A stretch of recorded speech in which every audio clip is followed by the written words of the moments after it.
கோயில் நிலத்தை பூரா ஒரு முஸ்லீம் பண்ணையாருக்கு கொடுத்தா ஒத்துக்குவீங்களா? குற்றவாளிகள் தப்பவே முடியாது. இந்திய அளவில் இருக்கிற மருத்துவர்கள் பூரா ஒன்று கூடுறாங்க. தூக்கு தண்டனை குறைந்தபட்சம் தூக்கு தண்டனை கொடுக்கணும். நான் கேட்குறேன், இப்போ நம்ம மயிலாப்பூர் கபாலீஸ்வரர் கோயில் இருக்கு, அங்கே 2 முஸ்லீம் ஆட்களை அறக்கட்டளைக்குள்ள கணக்கு வழக்கு பார்க்கறதுக்கு அனுப்பலாமா? அவங்க ஏத்துக்க மாட்டாங்க. இது வந்து பிஜேபி செய்கிற பெரிய முரண்பாடு.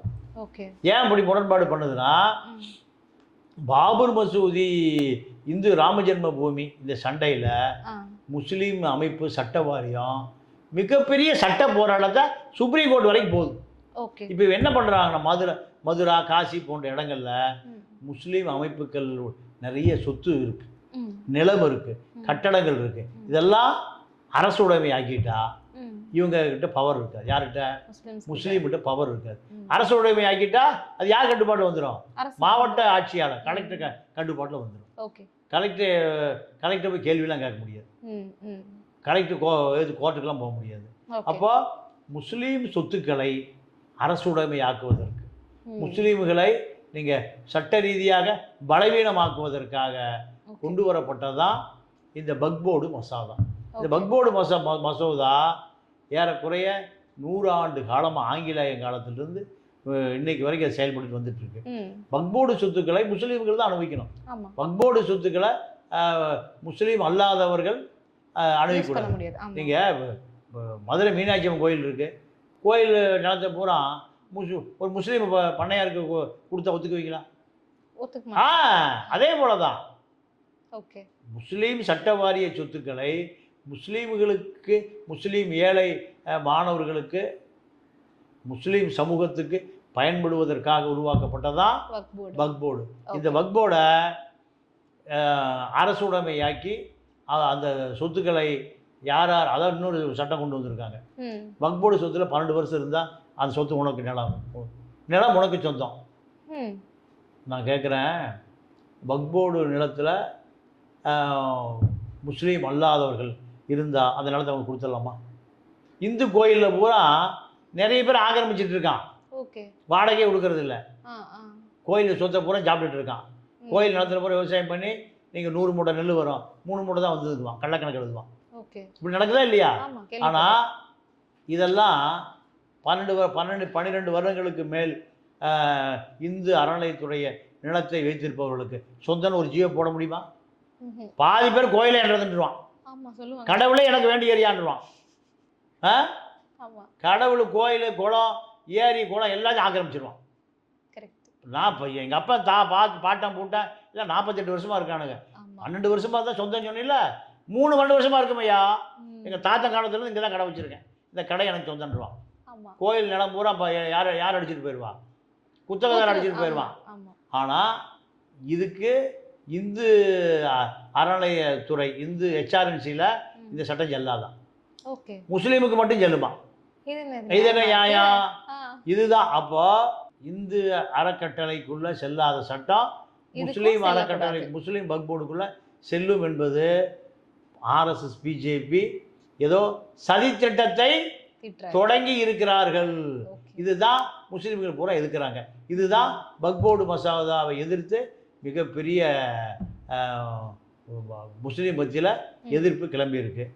இதை வந்து கூட்டுக்குழுக்கு போட்டாங்க, எல்லா கட்சியிலையும் ஒரு ஆளை போட்டு, எம்பியை போட்டு இதை விசாரித்து நாடாளுமன்ற 2 அவைகளும் பாஸ் ஆகணும் இந்த சட்டம். இப்போ ஒரு அவையில் தான் பாஸ் ஆகிருக்கு, மக்களவையில் தான் பாஸ் ஆகிருக்கு, மாநில அவையில் பாஸ் ஆகாது. இப்போ சட்டம் நிறைவேற்ற முடியாமல் சட்டம் விவாதத்தோடு நிறுத்தி வைக்கப்பட்டிருக்கு. ஓகே சார், இப்போ இந்த போராட்டத்தை பற்றி பேசினதோட இன்னொரு போராட்டத்தை பற்றியும் நம்ம கண்டிப்பாக பேசணும்னு நினைக்கிறேன். இப்போ கொல்கத்தா இஷ்யூ வந்து பயங்கர சீரியஸாக போயிட்டு இருக்கு. ஜஸ்டிஸ்ன்ற வார்த்தை அப்படியே தான் இருக்குது, பட் அதுக்கு பக்கத்தில் இருக்க பொண்ணுங்களோட பேர் மாறிக்கிட்டே தான் இருக்குது. இதுக்கு ஒரு எண்டே இல்லை அப்படின்ற மாதிரி இருக்குது. பட் இப்போ நடந்த கொல்கத்தா இஷ்யூ வந்து பயங்கரமான ஒரு விதமான நடந்திருக்கு. இப்போ வந்து கண்டுபிடிச்சிருக்காங்க ஆள் யாருன்றதையும், பட் ஸ்டில் இது ஒரு சிங்கிள் ரேப் கிடையாது, கேங் ரேப்புன்றது இப்போ ஒரு ட்விஸ்டாகவும் கொண்டு வந்திருக்காங்க. இதை பற்றின நடவடிக்கை வந்து என்ன மாதிரி எடுக்கப்படும், இல்லை எந்த மாதிரி இருக்கணும், நீங்கள் என்ன ஃபீல் பண்ணுறீங்கன்றதை பற்றி சொல்லுங்க. வெஸ்ட் பெங்காலை பொறுத்த வரைக்கும் ஒரு பெரிய இரும்பு மனுஷி மம்தா பானர்ஜி. அந்த அம்மா கண்டிப்பாக அந்த அம்மா ஒரு பெண் தான், ஆமா சகோதரி. இறந்து போனவளும் ஒரு பெண் தான். அப்போது கண்டிப்பாக இதில் மேற்கு வங்காள அரசு கடினமான சட்ட நடவடிக்கைகளை கண்டிப்பாக எடுக்கும். குற்றவாளிகள் தப்பவே முடியாது. குற்றவாளி எந்த வகையிலும் தப்ப முடியாது. இது காவல்துறை முழு அதிகாரத்தை கொடுத்து, காவல்துறை இது எங்கே ஆரம்பித்தது, எப்படி நடந்தது, இது யார் யார் குற்றவாளிகள், இது யார் சாட்சி, இது எங்கே சதி திட்டம் தீட்டப்பட்டது, நீண்ட நாளாக கண்காணிக்கப்பட்டது, இப்படி தான் பல தகவல் வருது. ஒரே நாளில் நடக்கலை, நீண்ட நாள் கண்காணிக்கப்பட்டு தான் அந்த மருத்துவர் பாலியல் ரீதியாக சித்திரவதை செய்யப்பட்டிருக்கிறார். அப்போது இது அத்தனையுமே அரசு மம்தா பானர்ஜியை பொறுத்த வரைக்கும் குற்றவாளி எவ்வளோ போய் பின்னணியில் இருந்தாலும் சரி, சமரசமே இல்லாமல் இக்குற்றவாளி மிக விரைவில் கண்டுபிடிப்பதற்கு மருத்துவர்கள் பூரா பெரிய போராட்டம் நடத்துகிறாங்க. கல்கத்தாவே ஸ்தம்பிச்சு போச்சு. மேற்கு வங்காளமே மருத்துவ எங்களுக்கு பாதுகாப்பு இல்லை, உயிர் பாதுகாப்பு இல்லை, அதுவும் பெண் மருத்துவர்களுக்கு பாதுகாப்பே இல்லை. இது உடனடியாக இது போன்ற எதிர்காலத்தில் எந்த விதமான அபாயமும் பெண் மருத்துவர்களுக்கு நிகழ்ந்து விடக்கூடாதுன்னு இப்போ இந்திய அளவில் இது பெரிய செய்தியாக போயிட்டு இருக்கு. இந்திய அளவில் இருக்கிற மருத்துவர்கள் பூரா ஒன்று கூடுறாங்க. இது குற்றவாளி ஒருவரோ இருவரோ இல்லை இருவருக்கு மேற்பட்டவரோ 10 பேர் 5 பேரோ அத்தனை பேரையும் தூக்கு தண்டனை, குறைந்தபட்சம் தூக்கு தண்டனை கொடுக்கணும் என்பது தான் இந்த மேற்கு வங்காள மக்களுடைய மருத்துவர்களுடைய கோரிக்கையை தாண்டி மேற்கு வங்காள அரசே இந்த முயற்சியில் தான் இருக்குது. காவல்துறை விரைந்து நீங்கள் அதற்கான ஆதாரங்களை, யார் குற்றவாளி, யார் யார் வந்தாங்க, இப்போ எல்லாமே திட்டமிட்டு அங்கே எந்த சிசிடிவி ஃபுட்டேஜெல்லாம் இல்லாமல் அத்தனையும் அழிக்கப்பட்டிருக்கு. அப்போது இதெல்லாம் திட்டமிட்டு நடந்தது தான். இந்த திட்டமிட்டு நடந்ததை காவல்துறைக்கு உரிய புலனாய்வில் இது யார் வந்தாங்க, புது நபர்கள் அல்ல, மருத்துவமனைக்கு வந்து போகிற நபர்கள் தான், நீண்ட நாள் கண்காணித்து கொண்டு இருந்த நபர்கள் தான். அதனால் பல சாட்சியங்களை, பல சட்ட நுணுக்கங்களை கண்டிப்பாக இந்த மருத்துவ மரணம் என்பது எதிர்காலத்தில் நடக்காத அளவுக்கு சட்டம் கடுமையாக்கப்படும். கண்டிப்பா சார். பட் இந்த மாதிரி இருக்கிற ஒரு சிச்சுவேஷன் நமக்கே இப்போ அங்கேருந்து நம்ம கேள்விப்படுற விஷயங்கள் வச்சு ஓப்பனாக நம்மளால கெஸ் பண்ண முடியுது, இது வந்து ஒரு தெரிஞ்சு செய்யப்பட்ட ஒரு விஷயம் அப்படின்னு சொல்லிட்டு.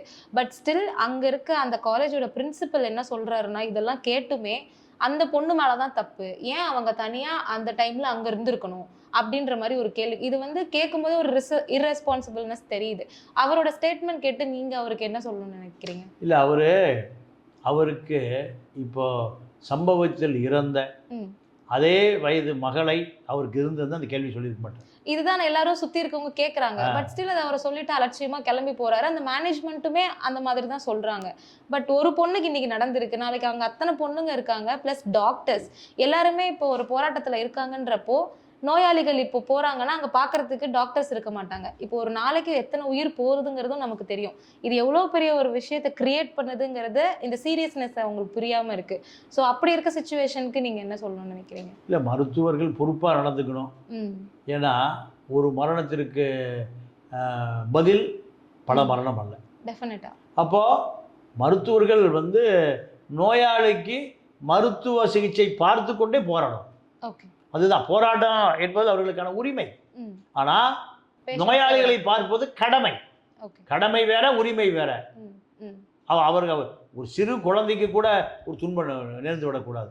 அப்போது மருத்துவ உலகத்தின் மீது மக்களுக்கு கோபம் திரும்பிடும். மருத்துவர்கள் மக்களையும் சேர்த்து கொண்டு போராடுவதுதான் புத்திசாலித்தனம். அதை அவர்கள் செய்வார்கள். அதை நோக்கி தான் அந்த போராட்டம் நகருது. ரெண்டாவது, நமக்கு பெரிய நம்பிக்கை என்னன்னா, மாநில முதலமைச்சர் இந்த அம்மா ரொம்ப எளிமையான முதலமைச்சர். இவள் சொத்து சுகம், நிலம், பலம், லஞ்சம், லாவணி இப்படி எதுவுமே இல்லாத உண்மையாக கல்கத்தாவில் அன்னை தெரசா இல்லை, அந்த அம்மா இறந்துட்டாங்க. ஆனால் உயிரோடு வாழ்கிற அன்னை தான் மம்தா பானர்ஜி. அதனால் கண்டிப்பாக குற்றவாளியை வந்து சட்டத்திற்கு முன் நிறுத்தி கண்டிப்பாக அவருக்கு கடுமையான தண்டனை வாங்கி கொடுப்பார் என்று நம்புவோம். நம்ம இப்படி நம்பிட்டே தான் சார் இருக்கோம். பட் ஸ்டில் நம்ம சைட்லயுமே சரி, வேற வேற மாநிலங்கள்லயும் சரி நடக்கிறது நடந்துட்டே இருக்கு. பட் அதுக்கான ஒரு தீர்வு கிடைக்கிறதே இல்ல. இது கிடைக்காம ஸ்கிப் ஆயிட்டே அவங்க பண்றவங்க பண்ணிட்டு வெளியே வந்துட்டே இருக்கிறதுக்கு காரணம் என்னவா இருக்குன்னு நினைக்கிறேன்? ஜனநாயகம் பலவீனமா இருக்கு, சட்டம் பலவீனமா இருக்கு, சட்டத்தை காப்பாற்றக்கூடிய காவல்துறை பலவீனமா இருக்கு, எல்லாமே பலவீனமா இருக்கு. சட்டமும் காவலர்களும் கடுமையாக இருந்தால் குற்றவாளி பயப்படுவான். இப்போ குற்றவாளி பயப்படுறதே இல்லை. எப்படியாவது சட்டத்தை வளைச்சலாம் நினைக்கிறான். காவல்துறையை காசு கொடுத்தா விலைக்கு வாங்கிடலாம்னு நினைக்கிறான். இதுதான் இது போன்ற நிலைமைகளுக்கான மூல காரணம். அதை மிகப்பெரிய அளவில் தவிர்க்கப்பட வேண்டும் என்பதுதான் இந்தியாவில் இருக்க எல்லாருடைய குரலாக இருக்கிறது. அண்ட் இப்போ திமுகவில் வந்து சார் ஆல்ரெடி ஸ்டாலின் சார் முதலமைச்சர் நமக்கு தெரியும். பட் உதயநிதி சாரை வந்து துணை முதலமைச்சராக வந்து அறிவிக்க போகிறதா சொல்லிட்டு இருக்காங்க. ஸோ அந்த விஷயங்கள் எப்படி போயிட்டு இருக்கு? அதை பற்றி எங்களுக்கு சில விஷயம் இல்லை. அதாவது அமெரிக்க பயணத்திற்கு முன்பு அவர் கண்டிப்பாக துணை முதலமைச்சர் ஆக்கப்பட மாட்டார். ஓகே. ஏன்னா இப்போ ஆம்ஸ்டாங் கொலை வழக்கு மிகப்பெரிய சென்சிட்டிவ் இஷ்யூவாக ஓடிட்டு இருக்கு. ஒன்று. ரெண்டாவது, திமுக அமைச்சர்களை ஸ்டாலினுடைய நம்பிக்கை வட்டாரத்தில் வெளியேறிட்டு இருக்காங்க. இப்போ இந்த ஆடியோ எல்லாம் பார்த்தா, திருச்சி சூர்யா சொல்றதெல்லாம் பார்த்தா நேரு அண்ணாமலையோடு தொடர்பு இருந்திருக்காரு அப்படின்னு ஒரு தகவல் ஓடுது.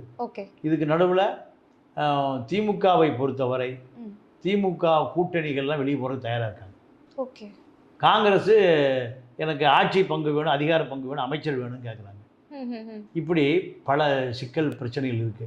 இந்த நேரத்தில் உதயநிதி துணை முதலமைச்சர் ஆக செய்து முதலமைச்சருடைய துறைகளை கவனிக்கக்கூடிய ஒரு நிலையை உருவாக்க கூடாதுன்னு நினைக்கிறார். ஏன்னா மருத்துவ சிகிச்சையோ இல்லை தொழில் முதலீடு எதுக்கோ போறாரு. நீங்கள் ஒரு மாதமோ 1.5 மாத காலமோ தமிழ்நாட்டின் மீது கவனத்தை வச்சுட்டு இருக்க முடியாது. உதயநிதி மீது கவனத்தை வச்சுட்டு இருக்க முடியாது. அப்போ முதலமைச்சர் அலுவலக அதிகாரிகள் என்ன பண்ணுவாங்க? அரசை பார்த்துக் கொள்வார்கள்.